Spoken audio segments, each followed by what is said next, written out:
ଆପଣ ଜାଣିଛନ୍ତି କି ଭକ୍ତର କଷ୍ଟ ସହି ନ ପାରି ଜଗନ୍ନାଥ ନିଜେ କୁଲି ସାଜି ବୋଝ ବୋହିଥିଲେ।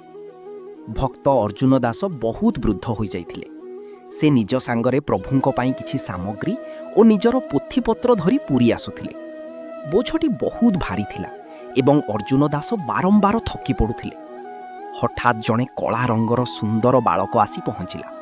ସେ କହିଲା, ଜେଜେ, ତୁମେ ଥକିଗଲଣି, ଲାଗୁଛି ଏ ବୋଝ ମୁଁ ନେଇଯିବି। ଅର୍ଜୁନ ଦାସ ଖୁସି ହୋଇ ବୋଝଟିକୁ ତାଙ୍କୁ ଦେଇଦେଲେ। ସେହି ବାଳକଟି ସାରା ବାଟ ଅର୍ଜୁନ ଦାସଙ୍କ ସହ ହସ ଖୁସିରେ ଗପ କରି କରି ଚାଲିଲା। ପୁରୀ ମନ୍ଦିର ପାଖରେ ପହଞ୍ଚି ବାଳକଟି ବୋଝଟିକୁ ଥୋଇଦେଇ ହଠାତ୍ କେଉଁଆଡ଼େ ଅଦୃଶ୍ୟ ହୋଇଗଲା।